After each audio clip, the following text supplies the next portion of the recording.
Everybody, welcome to JetCast. I'm Pat. This is Ray. If you're new here, please subscribe. If you've been in before, welcome back. Today we have Ian from Jet Central. How you doing, Ian? Hey, what's going on, guys? Glad to be here. Hey.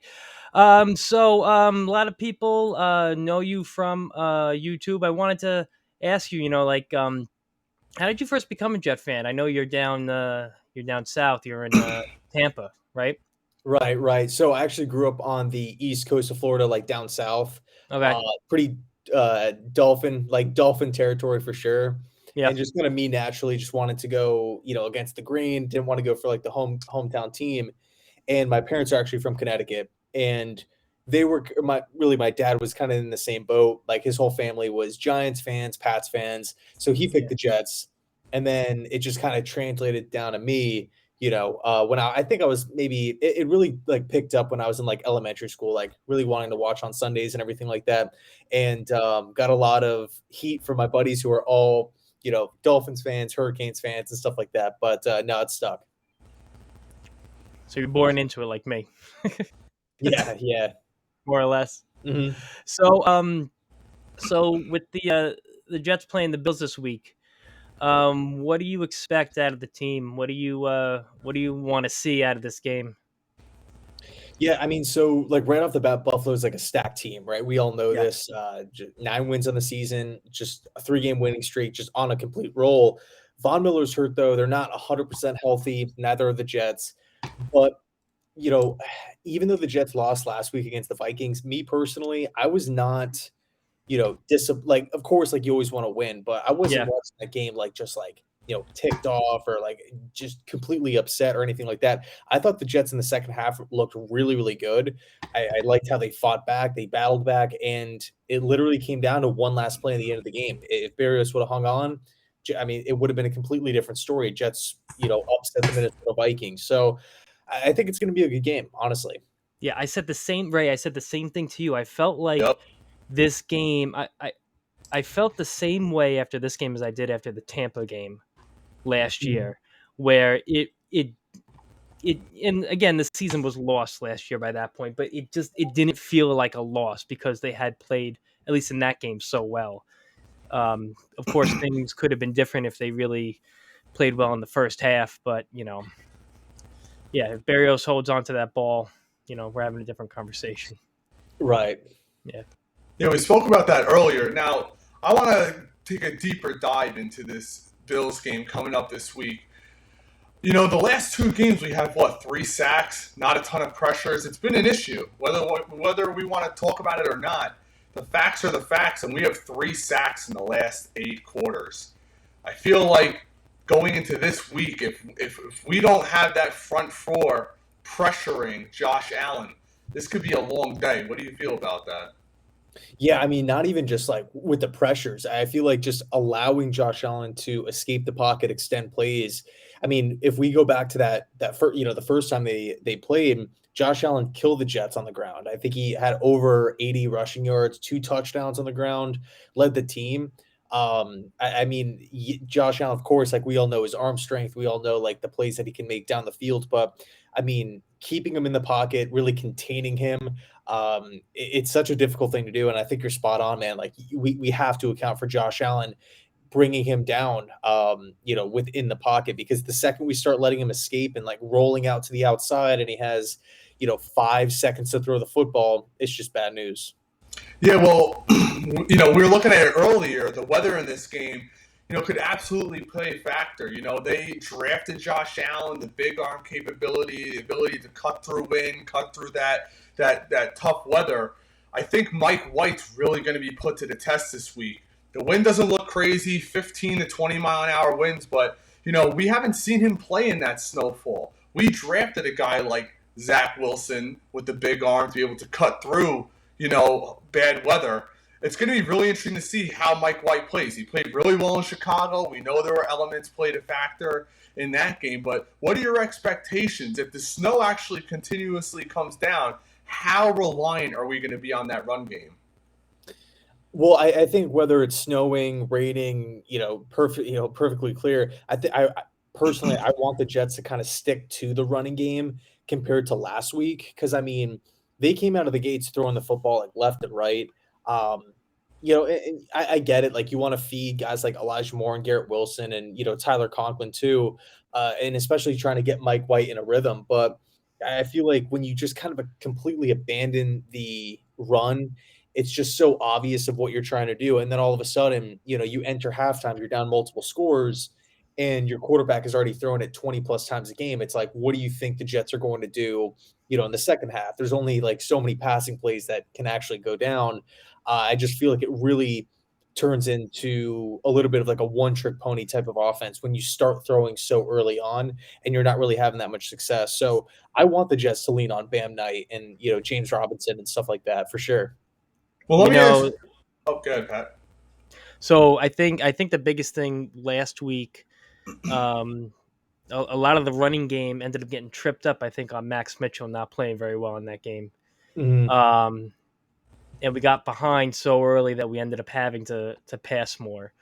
And then with fans coming in and replacing him, it definitely solidified, at least from my eyes, the run and pass game. And we were able to, really take off in the second half. I want to see them, like you said, I want to see them really run the ball, commit to running the ball in the beginning of the game. And with Fant being in, I think that's going to go a long way to making sure that they can actually run downhill. Right, especially too with like the full week of practice as the starter. Right, that'll really help too. Right, and I think Max got diagnosed with blood clots. Was it today? It came out today that it was he was having blood. Hey, you clots. wonder if he was feeling it last game. I was worried it was going to be something real. Oh, I'm sure he was. I was worried it was going to be something a lot worse, but luckily it's not a season-ending, career-ending thing for Max. Yeah, it was a strange situation. I remember when the news initially broke. I'm like, something. It just sounds a little off here. So I mean, I'm hoping. Right, and people were like speculating, like, was it an accident? Was it a fight in the locker room? And I kept saying, like, if it was that, we would have known by now. So clearly, it was something that was more medically serious that they wanted to keep private for a little bit. So right. Ian, let me talk to you about this because I stress this so much on Twitter. I think people are sick of it. Maybe they want to hear from somebody else. Our biggest kryptonite on defense, it's funny because last week we didn't have a lot of pass rush, but our biggest kryptonite, without a doubt in my mind, is third down conversion rate. We look at the Vikings, 9 of 18. We were like 3 for 16 at 18%. We allowed the Vikings to convert 50% of their third downs. And I know you said it earlier in one of your shows. The Bills are the number one offense in the NFL at 51% on third down. Can you stress to us how important it is to get off the field on third down, especially against this Bills offense? Yeah, man, it's massive. Like you made a great point. Like you have to get off the field at some point, because like if you don't, I mean, nobody ever wants to give up a first down. But when it's constant, when teams are going on like 12 play drives, and it's taking up like 7, 8, 9 minutes of the of the game clock, it's just so hard to kind of get back into rhythm, right, offensively. And then on top of that, your defense is on the field. They're going to be beat up and tired by the end of the game. So I think really it kind of goes back to the point that we were talking about before, controlling Josh Allen's legs, because I feel like that's really where Allen wants to break free, maybe try to make a play downfield, look to see if one's there. If not, just take it and run. And he's a big dude. He's not looking to step out of bounds or go down immediately. Like he'll take on anybody. So I think for me, I'm really hoping for a big game from Quan Alexander and Quincy Williams, just really roaming around Josh Allen, always having eyes on him.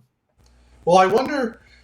We typically don't do this, but I wonder if Ulrich is going to get creative this week. Maybe you could see something, a couple of outside stunts, maybe with a spy then, because we know we've seen it in the past where I feel like we could rely on our secondary so much. Maybe not one-on-one coverage completely, but playing that deep cover 3 where we allow the passes below and then we tackle as they're going for the sticks. But could you see a situation maybe where we actually instead put an extra safety on the field? Because I understand he's small and undersized, but we all know how agile a guy like Jordan Whitehead can be and his ability to tackle in the open field.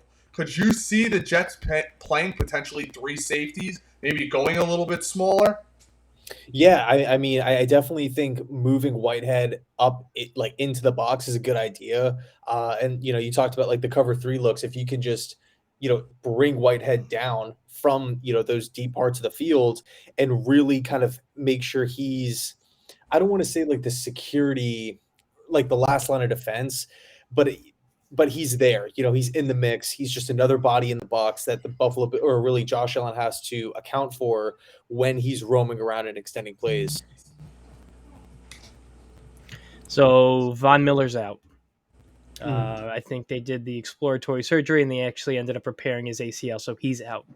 But then contrast that with who's the Bill safety Pointer? Poyer, yeah. Yeah. So he's playing where he wasn't playing last time. So you lose one player, you're now you're going against a different a different player that you weren't playing against last time. I think the run game is going to be heavy on the offense with Von Miller being out. Um, do we know who's going to be replacing Von at all? Do we have any idea who they have? I saw something on Twitter with them showing some of the linebackers that were practicing, but I don't know any of them really by name. Yeah, I mean, I think, and sorry, I'm looking up news about Trey White. I think Tre'Davious White will be in there again this Okay. week. I He believe wasn't so. in there the last time they played, and he's one of the best corners in the league. I'm trying to find if he's like for sure going to be out there, but I can't find it now. But no, I mean, at linebacker, man, Buffalo, like Matt Milano's a beast, especially in the running game. Definitely got to watch out for. Greg Russo is a guy to me that has like such a high upside on the Bills' defensive line. I don't, obviously think he's going to be playing Bond's position, but maybe they can make up some of their like pass rushing production through Russo and the, Yeah. defensive line. But I'm not. I mean, obviously, losing a guy like Von Miller's that's a massive hit. So let's get down to it. Give me three keys to the game that you could think of off the top of your head, and then give me what you think the final score is going to be on Sunday. Oh man, final score is always tough. So three keys. I mean, we talked about before, trying to control Josh Allen's legs, trying to limit the the broken plays and everything like that down the field because Buffalo just excels in that area. Trying to get after him just in the pass rush within that play, like within the 2-3 seconds where Allen's dropping back.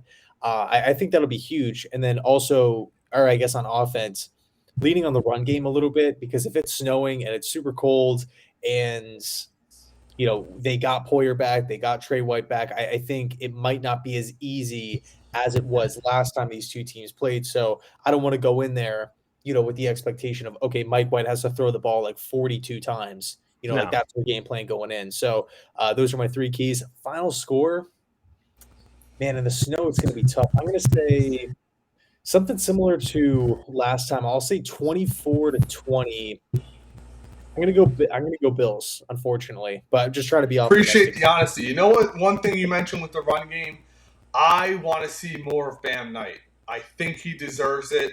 He's got that burst. And it's almost like when you watch him run and afterwards James Robinson's running, it almost looks like he's running in slow motion. That's the difference. Yeah, but I feel like the cool thing is like both are good backs that can do some awesome things for the Jets offense. It's not like we're down. It's not like the offensive line where it's like we're just so thin. It's like, yeah, the injury happened to Brees and Michael Carter's banged up, but it's like I still feel good about the guys we have. Thank God for Joe Douglas for finding these free agents off the scrap heap the way he Bryce has. Huff. I can't Bryce. I can't say enough about what he's done for the team. Yeah. All right, so that's all I got. Ray, you have any last questions for Ian? No, just want to thank Ian for coming on. Ian, where can people find you? Yeah, run a YouTube channel called Jet Central. Just trying to cover all things New York Jets, and I appreciate you guys having me. All right, thank you. Later, guys. Thanks.